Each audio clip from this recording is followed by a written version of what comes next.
heureux de vous retrouver pour le premier des 16 talks que Milipol et le Haut Comité français pour la défense civile vous proposent durant l'édition de ce salon. Si vous comptez bien, 16 talks, ça en fait 4 par jour, donc ça sera un rendez-vous multi-quotidien que nous vous proposons. C'est un format de 30 minutes, c'est-à-dire que ces talks ont pour objet en 30 minutes, dans un temps court, de vous présenter 3 aspects de la problématique que nous traiterons. Alors, quels sont ces aspects? Premier, besoin des utilisateurs. Deuxième, état du marché. Troisième, technologie émergente. Nous sommes dans un salon industriel et il est important de réunir ensemble les besoins des utilisateurs et les propositions technologiques des industriels. Alors nous démarrons ce premier talk vidéo sur le thème du NRBC. Quoi de nouveau pour les primo-intervenants? Et pour m'assister dans ce débat, je vais vous présenter nos invités. Tout d'abord, alors on va partir de la gauche avec Jacques Boyer, président de Paul Boyer Technologies, donc bien connu dans le domaine des vêtements de protection et de l'ensemble de la protection individuelle. Monsieur Bruno David, donc, qui est directeur commercial et marketing de NBC6, donc société également très réputé sur le secteur de la protection individuelle et des primo-intervenants. Monsieur Laurent Schneider-Monouri, qui est le président de Safimo. Bonjour, avec donc toute la partie détection radiologique que nous aborderons également. Et Madame Véronique Dréan, qui est fondatrice de la société Health PureTech, qui nous parlera également de nouvelles technologies en matière de décontamination. Donc un vaste sujet. Juste pour vous dire également que ces talks seront à la fois en français, comme nous l'avons ce matin, mais la même thématique sera abordée en anglais dans le courant de l'après-midi avec mon collègue Dan Casesta qui animera la plupart des talks en anglais. Alors, on va démarrer tout de suite, si vous le voulez bien, par cet aspect de la protection individuelle et je vais peut-être adresser une première question à Monsieur Bruno David.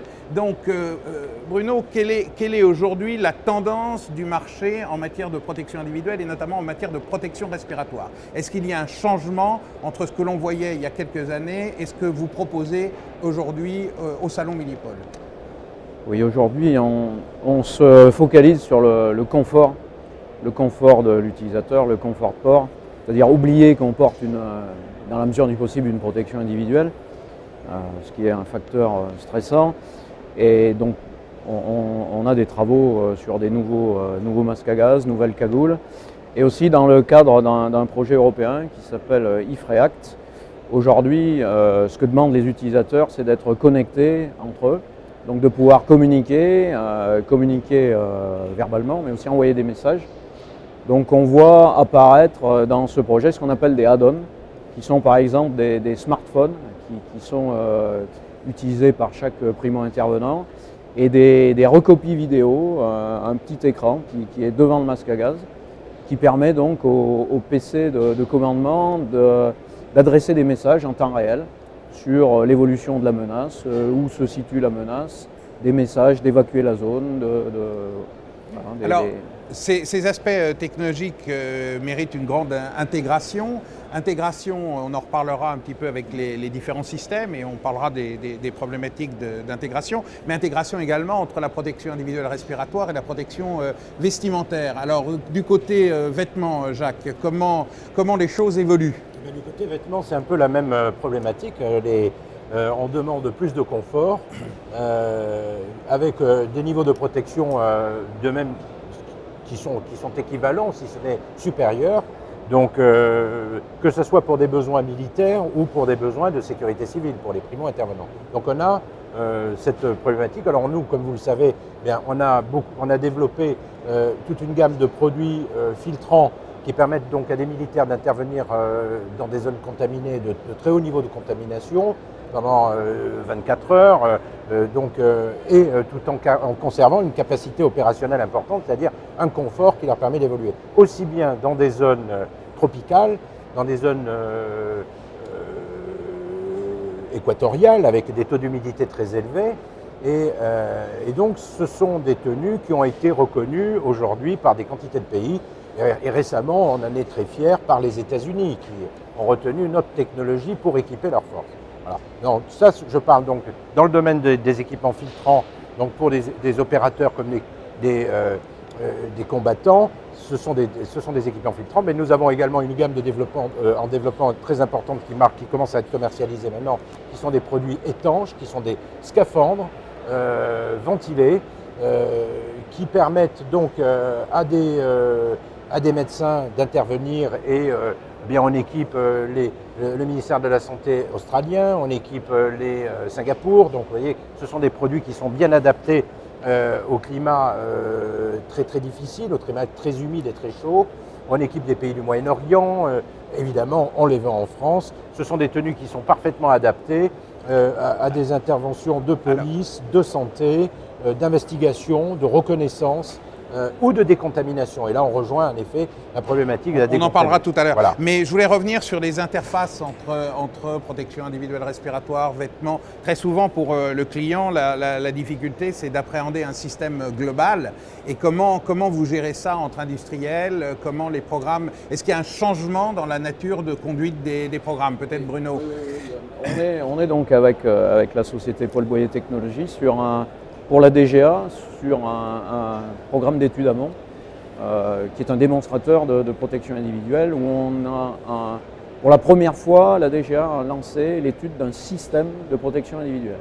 Donc qui va de la tête aux pieds, en passant donc la protection respiratoire, vestimentaire, les gants, les chaussures, etc. Donc les performances du système sont des performances globales. Voilà, c'est pas une addition, voilà. C'est une intégration globale totale du dispositif. Voilà. Et on a cette même démarche vers les primo-intervenants également? Oui, ça commence dans le cadre de ce projet européen, par exemple, c'est le cas. C'est le cas. C'est l'intégration du vêtement et de la protection respiratoire. Mais comme vous le savez, on a déjà beaucoup de produits qu'on développe en commun. Oui. En matière de sécurité, avec NBC6, on a développé des cagoules d'évacuation.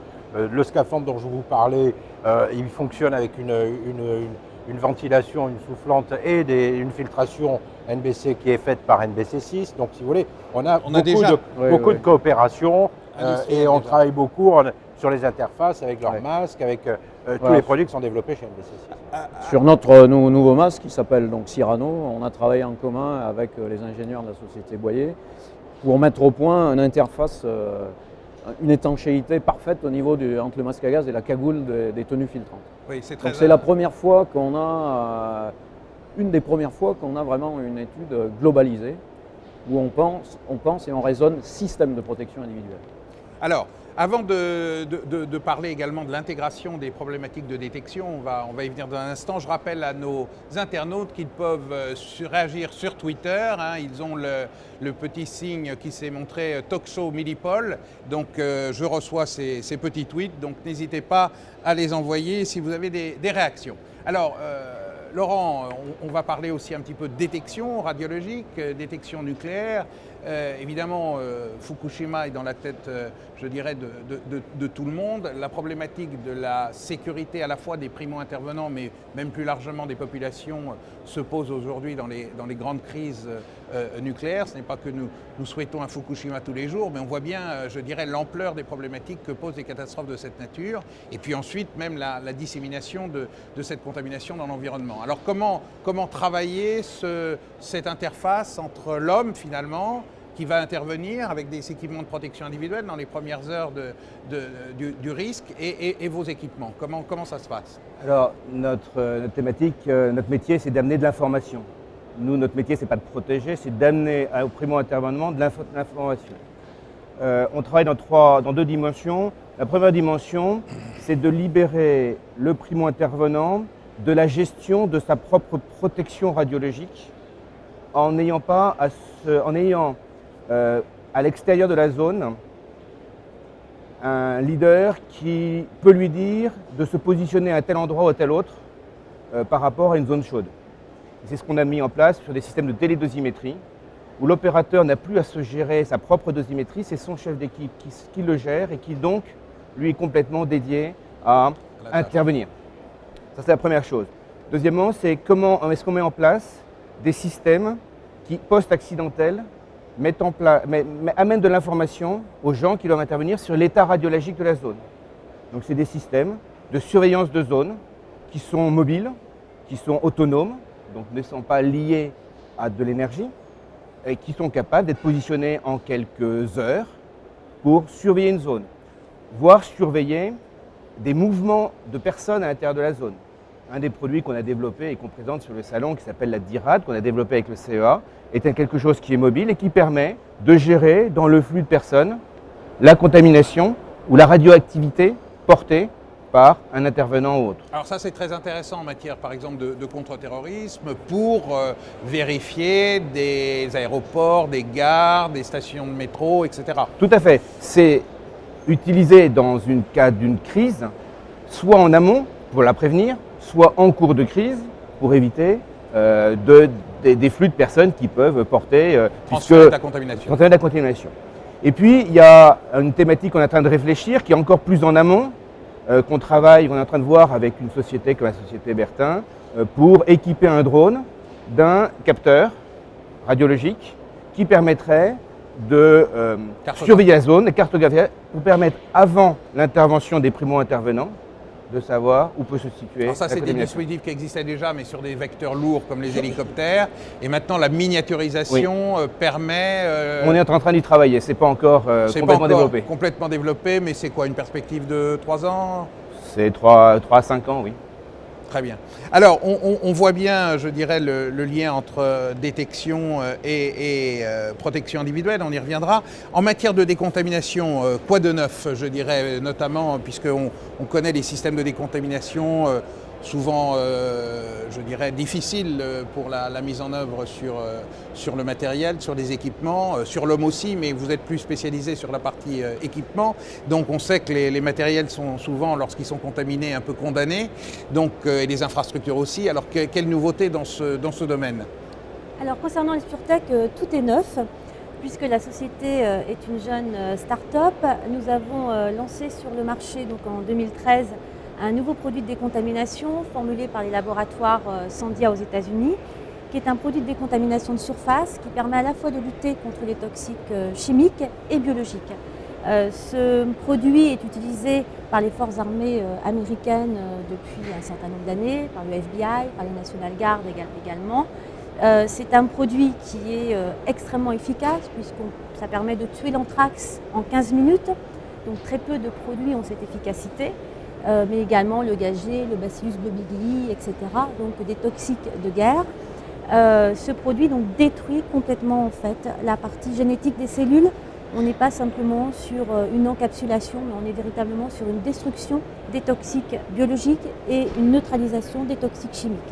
Un produit qui a l'avantage également d'être non corrosif, donc applicable sur tous les véhicules, sur les avions, sur toutes les surfaces, et un produit également qui est biodégradable puisque au bout de 8 heures, le produit est constitué d'eau et d'oxygène. Donc ça fait partie de la nouvelle chimie, donc produit nouveau sur le marché européen et introduit donc en janvier de cette année. Très bien, donc là vous visez un marché avec à la fois les opérateurs, je dirais, d'infrastructures, qui ont des infrastructures qui pourraient être victimes d'un attentat NRBC, et puis à la fois les pouvoirs publics et les militaires. C'est un peu global. Tout à fait, on est sur des technologies duales. On est à la fois dans le secteur civil et dans le secteur de la défense. Donc en effet, le produit a été développé pour lutter contre toute forme d'attaque terroriste, chimique ou biologique. Si demain un attentat se produit dans le métro ou dans un autre lieu, mais également il peut être utilisé par les forces armées françaises notamment. Et nous avons donc pour ce salon également introduit un nouveau matériel d'application fabriqué par Intel Lagarde, donc produit matériel adapté exactement aux besoins du MDF 500 et qui permet d'agir principalement en extérieur par une application sous forme de mousse qui reste une demi-heure à la verticale sur des surfaces. Donc ça permet de décontaminer à la fois en intérieur et en extérieur. Tout à fait. Donc nos marchés, c'est le marché de la santé, c'est le marché aussi de la dépollution des sols, mais comme vous l'avez compris, le civil au sens large et la défense. Alors on va parler un petit peu justement de ces marchés, puisque le marché NRBC est connu pour être un petit peu, je dirais, en sinusoïdal, suivant les événements, et puis suivant l'équipement des forces. Bon, on sait très bien que le marché militaire, qui était le driver principal a fortement réduit de par le monde, puisque souvent je dirais les quantitatifs des forces armées se réduisent. Alors comment vous trouvez ce marché? C'est un marché vraiment mondialisé, vraiment, je dirais, qui se déroule aujourd'hui avec quelques acteurs sur tous les continents, ou c'est un marché qui a encore une force locale? Alors je ne sais pas qui veut, Jacques peut-être, quelle est la nature du marché NRBC aujourd'hui? C'est une préoccupation mondiale. Maintenant, elle n'est pas du tout au même niveau dans toutes les zones. Je dirais que la préoccupation et les moyens surtout qui y sont mis sont très différents en fonction des pays. Il y a des pays qui sont particulièrement sensibilisés parce qu'ils se sentent très proches du risque. Ça a été le cas des pays limitrophes de la Syrie il n'y a pas longtemps. Et on a vu au Moyen-Orient une effervescence très forte, comme un peu à l'époque de l'Irak. Donc une effervescence sur le problème NRBC. Ça reste une préoccupation des pays développés, entre guillemets,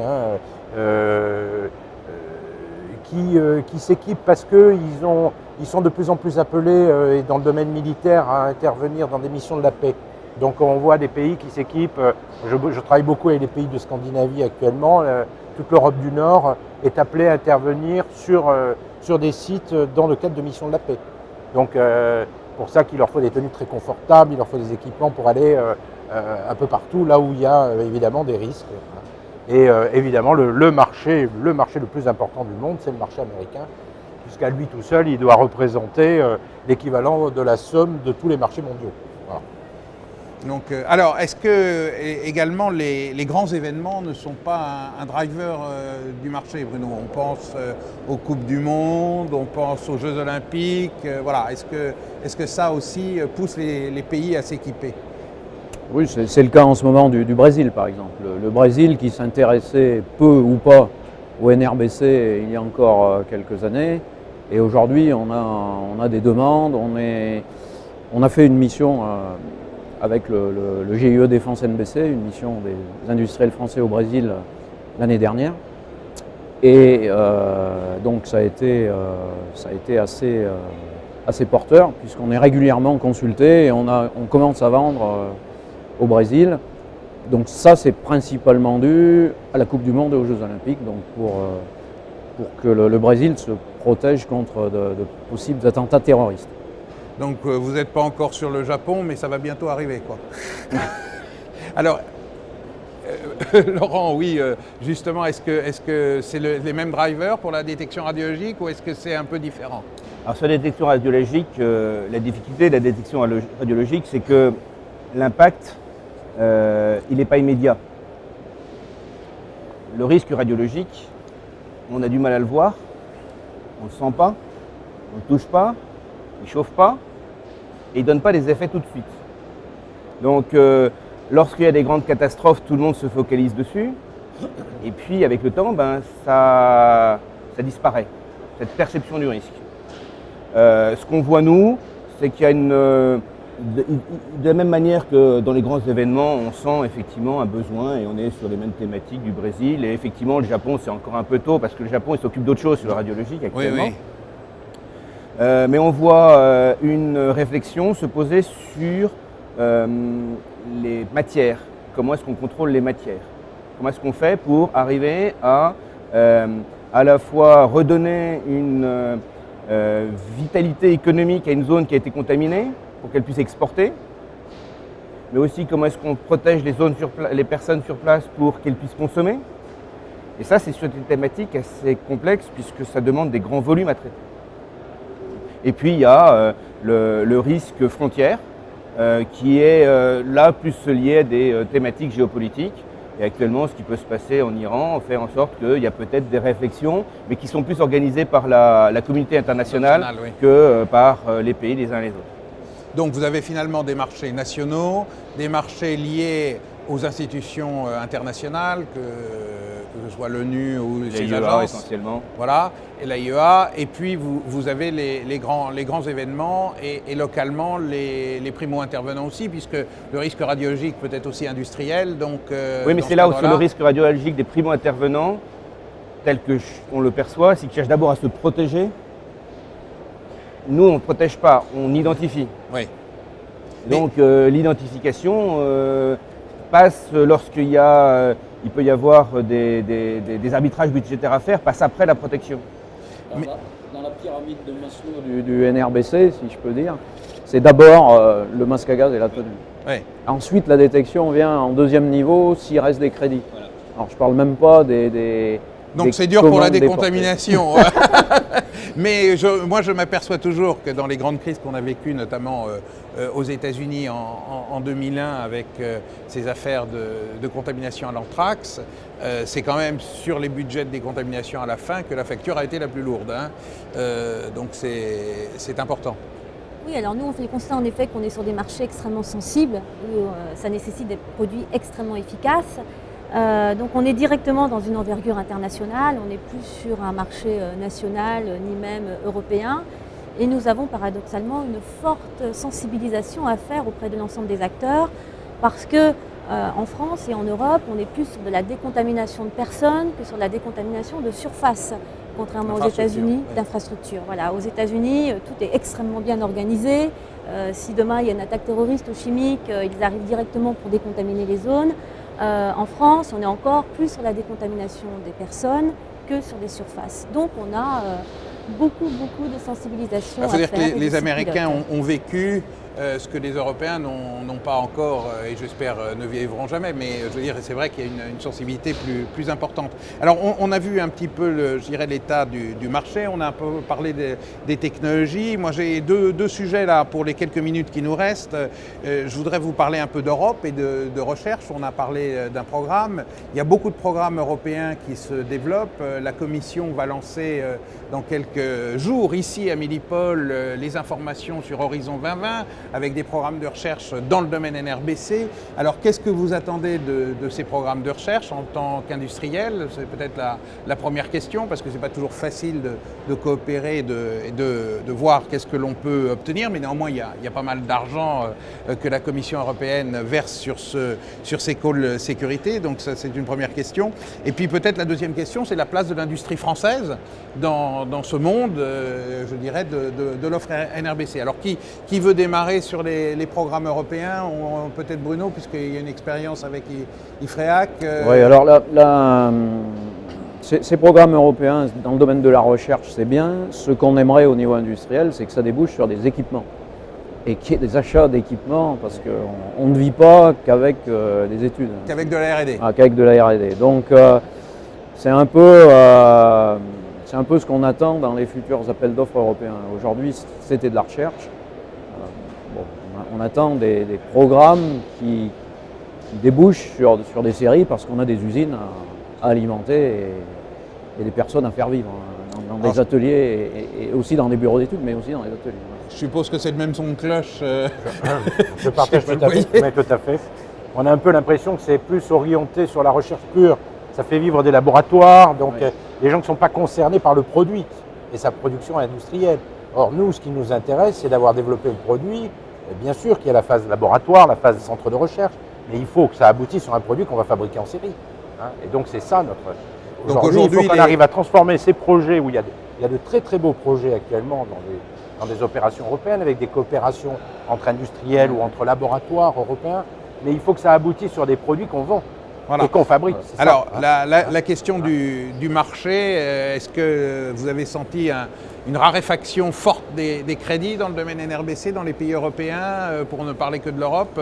On a dit que les États-Unis, ça se maintenait.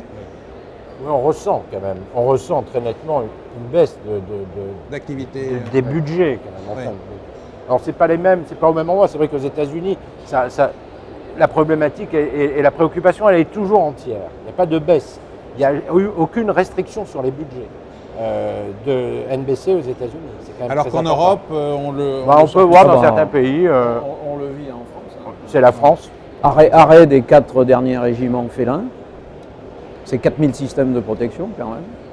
Arrêt du programme Detect Bio, le seul programme d'armement français dans le domaine de détection biologique. Et pourrait s'arrêter. Donc c'est quand même une grosse préoccupation. En France, c'est une grosse préoccupation industrielle. Et dans les pays d'Europe du Sud, on l'a connu ces dernières années. Portugal, Espagne, Italie. Alors sur la partie détection, on retrouve les mêmes difficultés. Ce que j'expliquais tout à l'heure, la détection, ce qui pourrait permettre de prévenir l'intervention et la décontamination, c'est considéré comme une dépense actuelle pour un bénéfice potentiel futur. Donc quand il y a besoin de faire des coupes, on fait des coupes aussi là-dedans. C'est plus dur. Les programmes européens, ça nous permet de développer de nouvelles technologies. On présente sur le salon une nouvelle technologie de détection du neutron sans hélium-3, avec la signalisation plastique, donc du produit qui est récurrent et facile à avoir. Ça va nous permettre normalement de retrouver de la compétitivité, retrouver de la capacité à répondre aux attentes du marché en contrôle frontière, qui est actuellement sous embargo américain et russe, parce que l'hélium-3 était là-bas uniquement. Donc ces programmes européens nous permettent ça. Mais ce qu'on peut attendre de l'Europe, c'est que là aussi, ils travaillent pour les entreprises européennes avant de travailler pour les entreprises mondiales. Oui, d'accord. C'est une remarque que l'on reçoit souvent. Alors, moi, je terminerai un petit peu. Donc, comment est placé un peu le NRBC français, l'industrie française, parce que vous êtes les principaux représentants de cette industrie. Madame représente aussi des plus mondialisés, parce que c'est vrai que dans ce domaine, je dirais, comme on l'a dit, le marché mondial, donc il y a des technologies qui ne sont pas dupliquées partout, notamment c'est le cas dans la décontamination, c'est aussi le cas dans les contre-mesures médicales, où on sait que les Américains ont une place prépondérante parce que personne n'a les moyens de mettre autant d'argent sur la table, mais néanmoins l'industrie française est quand même bien représentée à travers notamment son GIE Défense NBC, dont Jacques a été longtemps le président, et c'est maintenant Bruno Valayer donc de Bertin qui est le président. Alors peut-être un petit mot de cette industrie française, Jacques? Elle est très active à l'international. Donc, comme vous le savez, le GIE a pour vocation de faire la promotion du NBC français dans le monde. Donc, elle mène des missions régulièrement, cette organisation qu'on a fondée, que j'ai fondée avec un petit groupe d'industriels, dont d'ailleurs le GIAT à l'époque, au début des années 80, donc ça fait déjà 30 ans qu'on a créé cette organisation.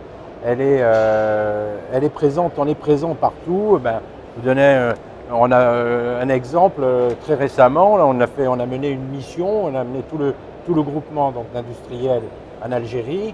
Les autorités algériennes étaient très intéressées par notre démarche. Ils nous avaient réunis dans le même site tous les gens qui étaient concernés par le NBC, de la défense, de la sécurité civile, de la santé. Enfin, on avait toutes les administrations au meilleur niveau qui étaient représentées, puis avec plus de 120 délégués dans notre conférence. Et une conférence qui a duré 3 jours, donc avec à la clé des très beaux contacts, des contrats, puisque nous avons pratiquement tout signé dans ce pays. Donc c'est très intéressant. Voilà le genre de mission donc que mène notre groupement d'intérêt économique, le GIE Défense NBC. Global, et donc une France qui est plutôt bien placée dans ce domaine. On est bien placé, on est reconnu, on a des technologies qui sont appréciées dans le monde entier, ce qui nous a valu des succès sur tous les continents. Et je dirais que cet échange entre industriels, utilisateurs, ce soutien des industriels entre eux déjà dans cette démarche est très intéressant. Et permet, je dirais, à chacun de gagner des contrats sur le plan international. Et ça, c'est pas mal. L'équipe de France NBC est meilleure que l'équipe de France de foot. on va attendre ce soir pour vérifier cette assertion. Dans le domaine NR, il n'y a pas que le GIE NRBC.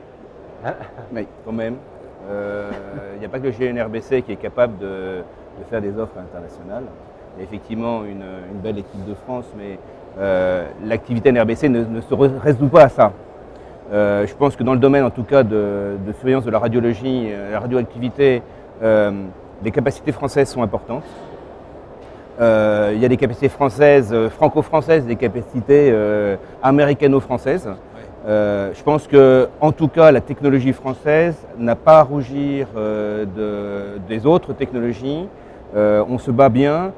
On voit apparaître quand même des offres de plus en plus low cost, et souvent low cost qui peut tendre vers la low quality. Et c'est là où il faut faire sensibiliser un certain nombre, à mon avis, d'intervenants, de ne pas toujours aller sur ce qui paraît être moins cher dans ces domaines qui sont assez sensibles, où avec effectivement des coûts peut-être plus bas, on a une capacité de détection plus basse et donc une moindre réponse au besoin final. Alors, nous arrivons à la clôture de ce talk. On a bien compris les problématiques à la fois de marché, la mondialisation de ce marché, les besoins qui sont à la fois, je dirais, un petit peu ponctuels pour les primo-intervenants, mais aussi qui s'adressent plus globalement au marché militaire et civil. Donc je remercie tous nos intervenants de ce matin. Vous pourrez revoir ce talk show sur le site de Milipol et sur le site du Haut Comité français pour la défense civile. Je vous rappelle notre prochain rendez-vous qui sera un talk en anglais sur le thème du Mass Casualties, Issues and Solutions, que j'aurai le plaisir d'animer avant de laisser la parole à Dan Casestra cet après-midi pour l'autre talk NRBC en anglais avec une vision d'autres industriels donc qui complétera et notamment les problématiques de détection chimique et biologique que nous avons peu abordées ce matin. Donc je vous donne rendez-vous en tout cas pour le prochain talk entre 11h30 et 12h et je vous dis donc à tout à l'heure. Merci.